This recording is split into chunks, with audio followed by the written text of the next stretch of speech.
So you have no idea where your husband went? No idea. No clue. He could be anywhere. When was the last time you saw him, Mrs. Colby? Well, let me see. This is Thursday, so it must have been 2 weeks now. 2 weeks. Yes, because it was right after the harvest moon. And I remember because I said, "Look, Clive, it's the harvest moon." And he didn't answer. I was miffed at the time, but now I realize he wasn't even here. Which just goes to show you should never jump to conclusions. So, Mr. Colby has been missing for 2 weeks, and you never reported this fact to the police? Heavens, no. Oh, my husband is a very private man. Why, I wouldn't want the police intruding on his personal life. Can I get you some coffee, detective? No, thank you. Mrs. Colby, you don't seem especially concerned about your husband's disappearance. Well, of course I'm concerned. But I'm a worrier by nature, so I don't give that much weight. I see. Besides, this is hardly unusual for Clive. He's a whimsical fellow, given strong idiosyncratic urges that often defy description. Why, once he got up in the middle of Christmas dinner, called us 3 days later from British Columbia. He was trying to join the Mounties.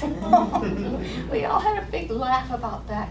You can imagine. Mrs. Colby, we have reason to suspect that the circumstances here are a little more serious than that. Well, I should hope We've so. spoken to your neighbors, and they reported that there was some kind of disturbance here at the house the night your husband disappeared. Really? Here? How? Yes, they said there was a lot of shouting, arguing, profane language, strange animal noises. Animal noises. Oh, this is so interesting. Can I get you some apple juice, detective? No, thank you. Now, did you and your husband have any sort of disagreement that evening? Heavens no, my husband and I were always in perfect concordance. We invariably spent our evenings in serene, placid self-satisfaction. There was an overheard statement, and I'm quoting here, "Fat cow. I'll show you who's a fat cow." Well, I can explain that. You see, my husband and I were playing a little game in the privacy of our bedroom, the details of which are rather salacious and not at all relevant to this investigation. Perhaps not, but the words in question were spoken in the living room. But we were moving about. It was spirited fun. The neighbors reported screaming, lights going on and off, some sort of violent struggle with the mini blinds. Well, I can explain that. That was Clive. He was pretending to be a parrot. A parrot. Well, yes, we were playing the parrot and the cow. I see. So naturally, he was running around on the furniture and scratching at the blinds. And, you know, it was very comical, but strangely erotic. Oh, would you like a muffin, detective? No, thank you. Now, Mrs. Colby, we've checked on some of your credit purchases in the last 2 weeks and discovered a bill from Home Depot for a load of mixing cement, which was delivered to this address, 40 sacks of cement to be precise. Yeah, 40 sacks. On That the sounds face of about it, that's a right. lot of cement, Mrs. Colby. Well, I can explain that. You see, I make bird baths as a hobby. Bird baths. Yes, I design bird bath molds. I mix the cement personally. I pour it in, I let it set, and voila! I didn't notice any bird baths in your backyard. Well, no. I give them away to friends and passers-by. And for me, the joy is in the creation. What I did notice, out behind the garage, is a very large cement plot, about 3 by 6 feet, which appear to be quite freshly laid. Well, yes, that's all the excess cement. There's so many false starts in bird bath construction. You have no idea. Apparently not. I eventually plan to build a shrine to St. Anthony out there. I see. Would you like some sardines? No, thank you.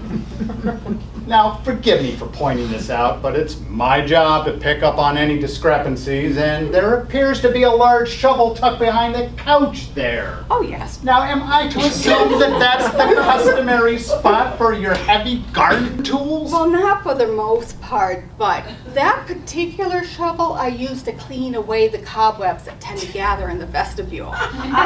Most people would use a broom for that purpose. Most people would. More fools they. I have observed that, on the whole, you do keep a very tidy home, Mrs. Colby. Oh, well, thank Which you. makes that stain on the carpet there all the more conspicuous. Oh, is there a stain? Yes, right there. Oh, It looks for all the world like dried blood, yes, it does. but I take it it's not. My stars, no, it's chocolate. Chocolate.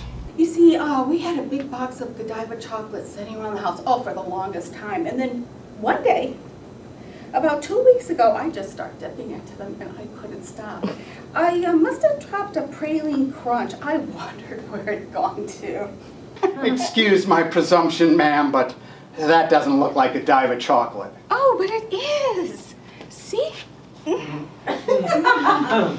It still retains its rich, decadent flavor. Would you like some, No, Detective? thank you. But when I say it doesn't look like Godiva chocolate, I'm referring to the fact that it looks more like, how shall I say this? Nestle's! Beg your pardon. Well, in the course of my various investigations over the years, I have had occasion to make a comparative study of the grades and qualities of foreign and domestic chocolates. This has a decidedly processed, milk chocolatey look to it, Mrs. Colby. How do you explain that, or can you? Well, Yes? Okay, you found me out, Detective. I should have known better than try to hoodwink a man of your acute perspicacity. It's a Kit Kat bar. Secret is out. I eat commercial candy store chocolate on the sly. Oh, the girls at the country club only knew this. I'm so embarrassed. There, Mrs. Colby, don't be hard on yourself. Many decent citizen will resort to lies and prevarications when social pressures come to bear. Needless to say, this will be our little secret. It goes no further than this room. I am so grateful, Detective. You're a man of rare delicacy and perception. Yes, I suppose I am. Well, I guess everything else checks out. Thank you for your time, ma'am. Oh, one more thing. Yes? This game you mentioned, Yes? the parrot and the cow, Yes? does it have to be a parrot? No. The species are flexible, so long as the usual rules obtain.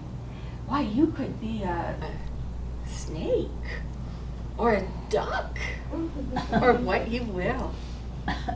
I see. Well, we'll be in touch.